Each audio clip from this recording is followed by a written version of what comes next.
There's another story from our town, just north of us in Tracton, of a fellow who used to go out picking mushrooms in the morning, you know. And he'd be picking mushrooms and he'd pick them up with his toes in the morning.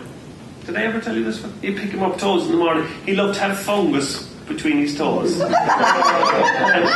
he'd make a great omelette, you know, with the fresh mushrooms. And he was out one morning, and of course he was an elderly man living on his own. His parents had died. No one would ever walk through his farm. It was so kind of out of the way.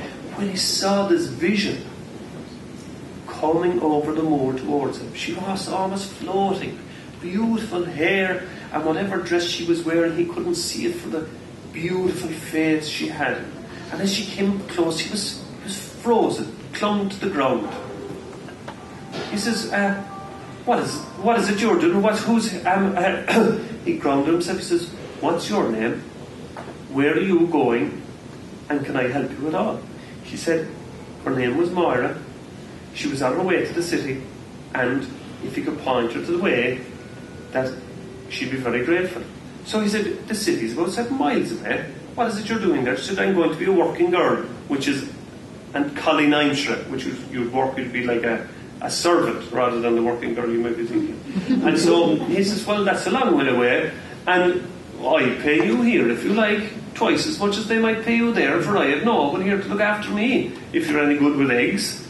Well, she went into the house, and as he was walking around, he was going for more mushrooms, when he felt below his feet, just as she had passed him, this funny stone. And he couldn't believe it, because he had picked the stones in that field the previous autumn, and he knew there shouldn't be one. He put his hand down, and what was there? Only a golden ball. A gold. There was never gold in Ireland for centuries.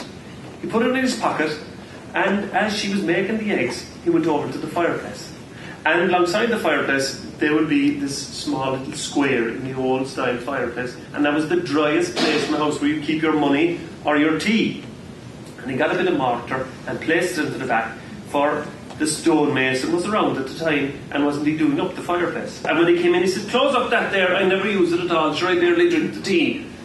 With that, the ball was there, and he says, I'll use that sometime now when I need the money and things are short. Well, time went on, and didn't Maire make a great stay at the house? Well, she had a tablecloth made within a couple of days, curtains on every window. God, you wouldn't get that in Gribble Hall.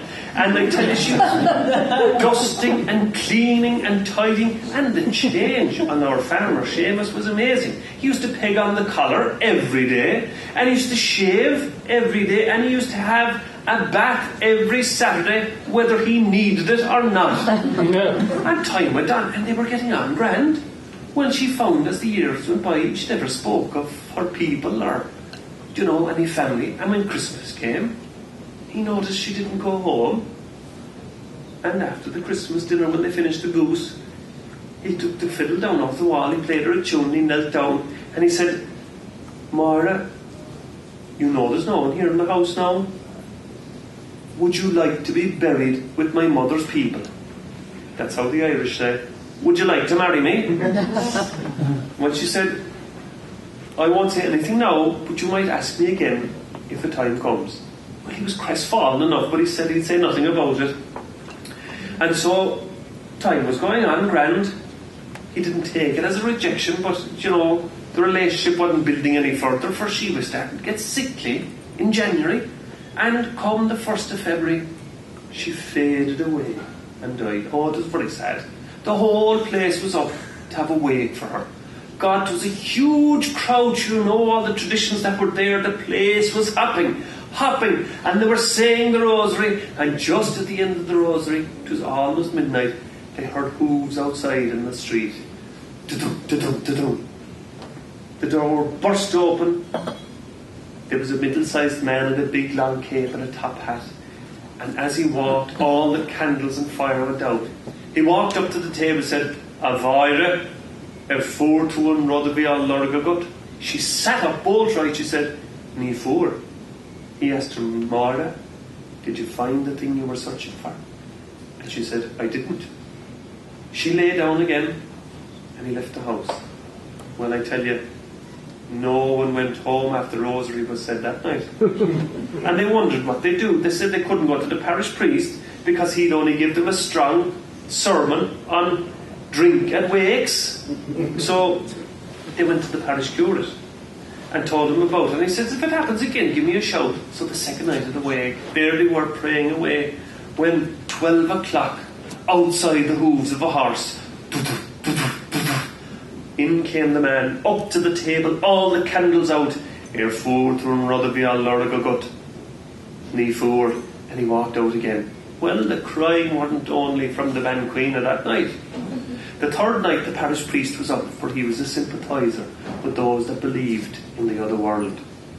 And so when midnight came, he said he led the rosary himself, and as the door burst open, he watched in awe as this man walked up to the table, and all the candles fading, as he said, Er forth when Rotherby all Lorgagut, knee forward. And as he passed out, the parish priest stood by the door, Bible raised in his hand. He said, I command you, with all that is holy, to explain yourself to these frightened people. And he turned round, he said, about time one of you had the decency to ask me. I am not from this world, he said. I am from the other world. And our game there is the game of hurling, played with a golden ball. And there'll be no peace in this or the other world until that's found. For it's been lost since this young scut on the table let down her duties. When up jumps Seamus, grabs a hammer, bursts open the little shelf by the fire, takes it out, dusts it off, says, is that what you're looking for? 'Tis. And he says, Tarla Machaleen, says, come with me, girl. The priest said, she's not one of yours. She sits too close to the fire to be a changeling. I command you to take the mist from her eyes and never darken this door again. He said something I can't repeat for your own safety. And he disappeared into the night. And as the candles were relit, she sat on the table with a white sheet around her, and her cheeks rosy and bright again. She said, Seamus, you asked me something before. Would you ask me again? Well, they had food in the house, they had people in the house, they had a priest in the house.